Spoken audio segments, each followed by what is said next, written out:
Olá! Estou de volta e desta vez qual é o livro que eu vos vou falar? Vou-vos falar sobre este livrinho aqui que é um romance histórico que o título é Dom João I, o pai da eclíptica geração, e como vocês devem calcular é um livro que fala sobre a vida de Dom João I, o famoso mestre Avis, que foi o primeiro rei da dinastia de Avis. E este livro foi escrito por João Fernando Ramos, que é um jornalista que já trabalhou na RTP e que julgo que neste momento está na TVI. Vocês de certeza que já viram esta cara. Mas eu vou então vos falar muito e principalmente sobre a principal personagem, sobre o protagonista deste livro, que é o nosso rei Dom João I. Este livro, apesar de ser baseado em factos e personagens históricas que de facto existiram, como o caso de Dom João I, da rainha Dona Filipa de Lencastre, a sua esposa, do Dom Nuno Álvares Pereira, o chamado Conde Estava no Reino, que na altura foi o mestre da estratégia militar, que contribuiu em larga medida para que Portugal conseguisse derrotar os castelhanos nas inúmeras batalhas que se travaram naquela altura, principalmente na famosa Batalha de Alves Barrota, que foi uma batalha que teve a mente, que só foi possível aos portugueses, apesar de estarem em inferioridade numérica em relação aos castelhanos, só foi possível aos portugueses vencerem essa batalha, não só pela determinação do povo, mas sim porque houve uma pessoa que conseguiu juntar o povo no seu objetivo de defender a sua pátria, que foi Dom João, que se tornou rei de Portugal, mas também pela mente estratega de Dom Nuno Álvares Pereira, que ainda era bastante novo nesta altura. E então, este livro é realmente um romance histórico baseado em factos verídicos, mas que vai buscar muitos elementos fantasiosos, e essa parte não me agradou muito, principalmente porque uma das personagens mais importantes deste livro é Adelaide, a amante do rei, que se torna amante dele antes de ele ser rei, que ainda continua a ser amante dele após ele se tornar rei, mas que a partir do momento em que há a necessidade de entrar Dona Filipa de Lencastre na história, deixa de ser amante dele e desaparece da história, mas apesar disso continua como uma personagem fantasiosa, uma personagem que chega a salvar a vida da rainha várias vezes, uma personagem que diz que vai estar sempre em todos os momentos da vida de Dom João. Depois é uma personagem que não gostei muito desta personagem pelo seu caráter sobrenatural no meio de uma história que para mim não fazia muito sentido essa personagem nesta história. Esta personagem não é real, apesar de ser ligeiramente baseada numa amante do rei, Inês Pires, com quem ele deixou de ter um relacionamento a partir do momento em que se casou. E que foi até uma amante que lhe deu 2 filhos ilegítimos, e julgo que um deles vai se tornar o primeiro Duque de Bragança. Não sei, não tenho bem a certeza aqui neste ponto, mas julgo que vai ser então o início da famosa Casa de Bragança, que depois vão formar a 4ª dinastia, a dinastia de Bragança. Ou seja, também essa casa derivou de um bastardo de Dom João I, e o mais interessante é então um bastardo, neste caso Dom João I, que se torna rei de Portugal.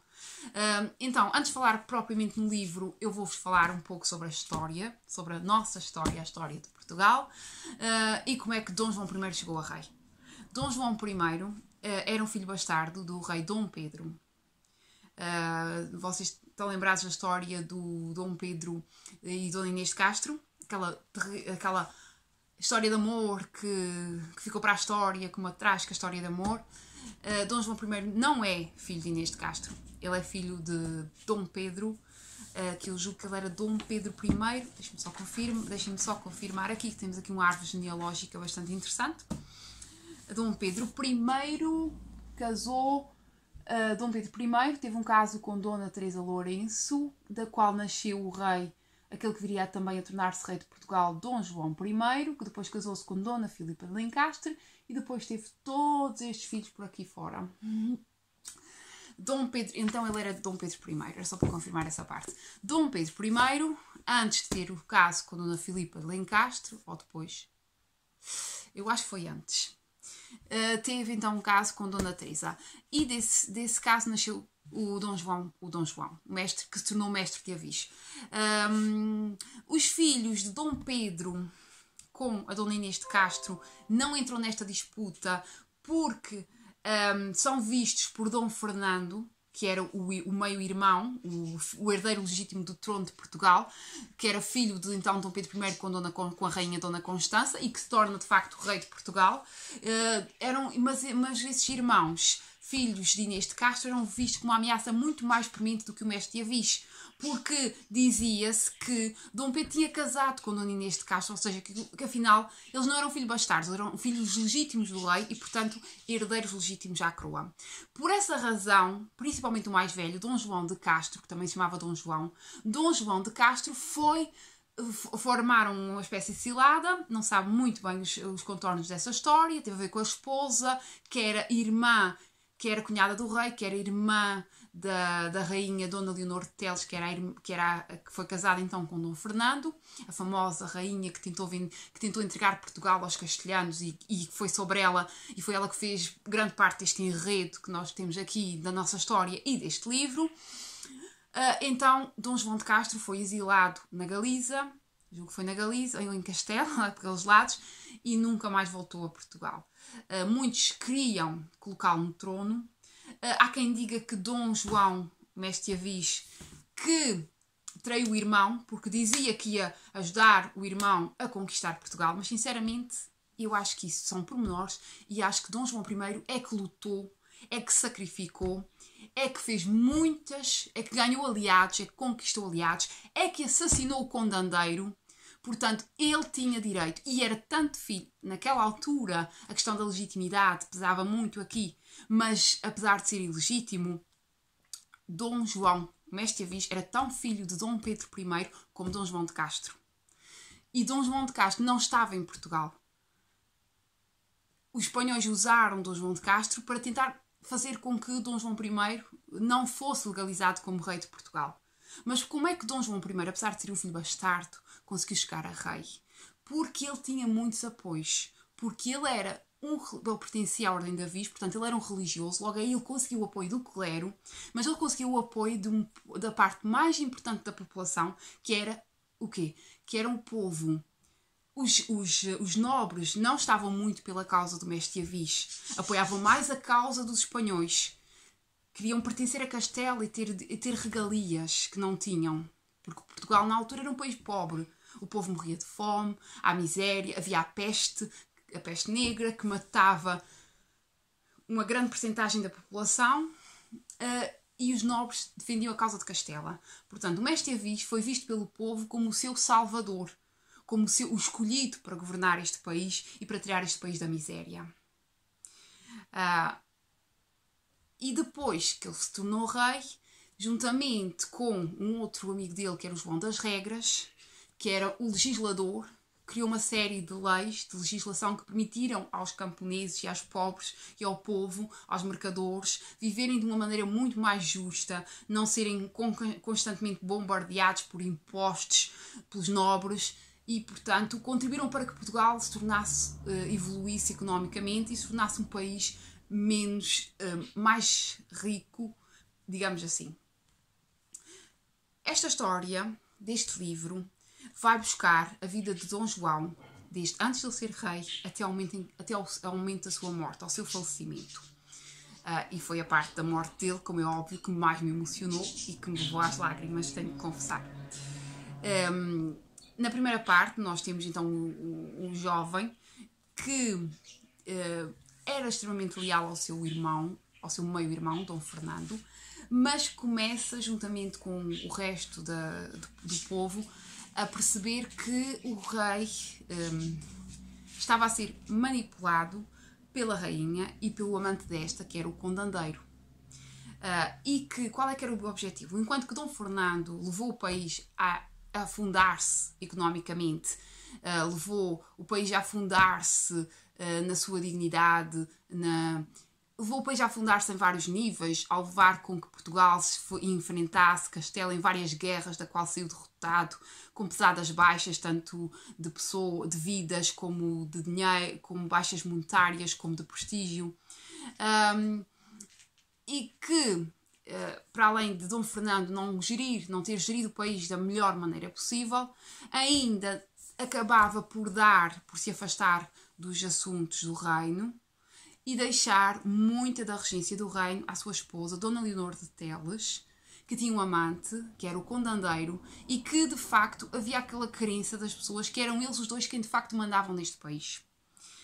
E qual era o objetivo da rainha? O objetivo de Dona Leonor era que Portugal se unisse a Castela e passasse a ser um país, em vez de ser um país independente, passasse a fazer parte do reino de Castela. E para isso ela casou a filha, que ainda era bastante jovem, era tipo praticamente uma criança, com... A ideia era casá-la com o herdeiro do rei de Espanha, mas depois faleceu a esposa do rei Juan de Castela e casou com o próprio rei de Castela, a filha que chamava-se Beatriz. E o plano então era que ele tomasse a coroa de Portugal através do matrimónio com a única filha do rei, Dom Fernando. Claro que houve uma série de pessoas que apoiaram o Dom João e que acabaram por o convencer que ele era o salvador que o país precisava. E ele de facto tomou essa missão para si. Foi ele que assassinou o condandeiro. Foi ele que participou nas batalhas que levaram à derrota dos castelhanos. E depois de tudo estar feito, ele casou com Dona Filipa de Lencastre, a famosa rainha inglesa, que não era filha de um duque de Inglaterra, que se tornou rainha. E Dona Filipa de Lencastre, juntamente com Dom João, tiveram uma série de filhos chamados em clita geração, que no fundo o facto de vários deles serem empreendedores, do Henrique, o infante Henrique, que permitiu que Portugal avançasse nos descobrimentos, porque era um navegador, Dom Pedro, que era o Dom Pedro que fazia, que ia sozinho fazer tipo expedições para descobrir mais, para que Portugal se pudesse depois avançar nas suas conquistas, nas suas descobertas. Houve uma série de situações. Mas qual foi o ponto principal? Foi a conquista de Ceuta. Foi o ponto que iniciou os descobrimentos portugueses. Foi em 1415, em que Dom João, juntamente com os filhos mais velhos, partiu à conquista de Ceuta. E foi bem sucedido. A partir desse momento, Portugal instalou naquela praça, naquela cidade de Marrocos, um importante centro de comércio.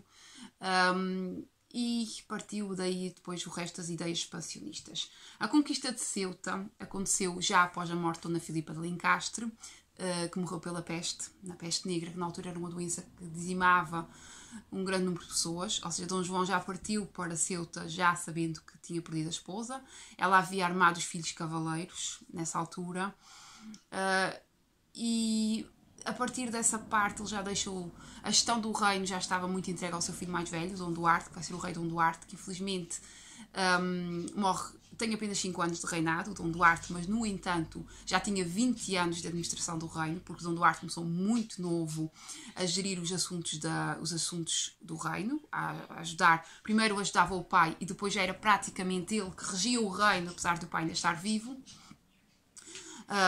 Por isso Dom Duarte é pouco, em termos de reinado, reinou pouco tempo, por isso se calhar até pensou que não foi assim um rei tanto importante, mas ele não reinou assim ele reinou de facto apenas 5 anos, mas ele já tinha 2 décadas de experiência governativa e foi muito importante para o país.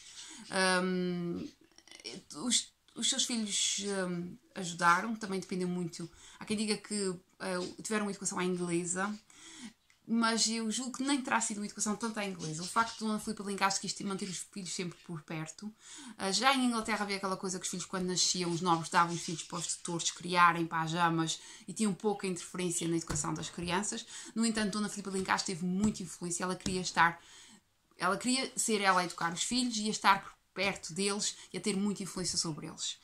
E todos eles estudaram muito, sabiam muitos assuntos, tinham um espírito aventureiro, um espírito conquistador, que foram eles que iniciaram Foram eles que formaram as bases para que o nosso reino se tornasse um império, que depois perdemos, mas naquela altura Portugal foi uma das potências mundiais. Por isso o mestre Avis, o Dom João I, foi uma figura muito importante para a história do nosso país. As polémicas ou não, que ele roubou o reino que era para ter sido o irmão do João de Castro, que era o filho legítimo do rei Dom Pedro, não fazem sentido já nesta altura. Este livro então conta toda essa história. A personagem aqui que me desgostou profundamente foi a personagem da Adelaide, mas sei que foi apenas uma questão de gosto pessoal, porque para mim a Adelaide não faz muito sentido. O autor podia ter pegado na Inês Pires, na verdadeira amante do rei, e ter feito uma história sobre ela e o rei até... Mas não, criou esta Adelaide, que é uma personagem uma personagem perfeita, uma personagem que ajuda Portugal pelas sombras, que é responsável pela vitória de Aljubarrota, da Batalha de Aljubarrota, só por causa do quê? Por causa que embebedaram os soldados espanhóis e depois quando eles foram lutar estavam todos meios coisas e perderam a batalha por causa disso. Não fez muito sentido, porque claro que foi Dom Álvares Pereira e Dom João que montaram a estratégia que permitiu os portugueses ganharem os espanhóis. Os espanhóis não iam lutar bolos bêbados na véspera de uma batalha importante, não faz muito sentido. O cerco de Lisboa também. O cerco de Lisboa teve aqui muito que aconteceu de facto, que foi os espanhóis cercaram Lisboa e os portugueses resistiram e os espanhóis entrou a peste no acampamento espanhol, os espanhóis começaram a morrer de peste. A princesa Beatriz, que entretanto havia casado com o rei de Castela, o Dom Juan, também contraiu a peste negra, e isso fez com que os espanhóis pegassem, os espanhóis ou castelhanos, na altura era Castela, pegassem e andassem e zarpassem para a sua terra. Mas tudo contado de maneira muito fantasiosa. A Adelaide depois salva a vida da rainha de uma seta envenenada, depois vai salvar a rainha, vai salvar o Dom João de uma febre, depois aparece uma figura, o Dom João está num sítio e sente o cheiro, a flor, o silvestre, lá o que é, e lá que a Adelaide esteve aqui, não sei o quê. Não gostei. Sinceramente, esta personagem era desnecessária e descabida, mas prontos. No geral foi uma leitura proveitosa, gostei, adoro a história de Portugal, acho esta personagem fascinante, o Dom João I, estou doida para ler o livro da Isabel Stewart sobre a Dona Filipa de Lencastre, e julgo que já me falaram que há um livro, agora não sei a autora, sobre a história, que fala-nos, que conta-nos a história de Dom João I e Dona Filipa de Lencastre, que para mim ainda por cima são dos casais que de facto se amavam. E isso é fascinante, porque toda a gente sabe que os reis e rainhas eram tudo casamentos de conveniência, muitos que se tornavam em ódios, no caso de Dom Fernando e Dona Leonor de Teles, que se tornavam em ódios, ela que conseguiu. Dona Leonor de Teles é uma personagem muito mal explorada aqui neste livro, mas ela era portuguesa, já era casada, conseguiu seduzir o rei, Dom Fernando, de tal maneira que ele anulou o casamento dela, tomou para a esposa, ela nem sequer tinha qualquer ligação com qualquer casa, ou seja, não foi um casamento de conveniência no sentido tradicional do termo, ela não era descendente de uma casa, não era tipo princesa espanhola ou de outro país qualquer que podia permitir a Portugal ter algum tipo de acordo e regalia, como aconteceu com o Dom João I e Dona Filipa de Lencastre, e depois disso tudo, acabou por perder na sua ambição, tornou-se regente de um país, mas acabou por meter o amante espanhol, castelhano, ou não sei bem, a governar o país de facto. Muito complicado. Por isso a história de Dom João e Dona Filipa é de facto fascinante, é de facto muito inspiradora, e faz-nos acreditar em contos de fadas, e isso é absolutamente extraordinário. E esta é a minha opinião sobre o livro. Espero que tenham gostado e acho que vão gostar do livro. Podem se irritar com a história da Adelaide se tivessem à espera de uma história muito mais verdadeira ao que de facto aconteceu, porque a personagem da Adelaide é uma personagem irreal, que não existe, que não poderia existir, que não faz muito sentido. Era uma personagem demasiado mítica. E acho que não fazia muito sentido neste contexto da história. Mas estávamos na Idade Média. Era uma altura em que até acreditava-se em magias. assim, não podiam dizer que acreditavam em magias, não podiam ser queimados na fogueira. Mas também nesta altura acho que ainda não havia a Inquisição, por isso tudo bem. Ok, bye, adeus.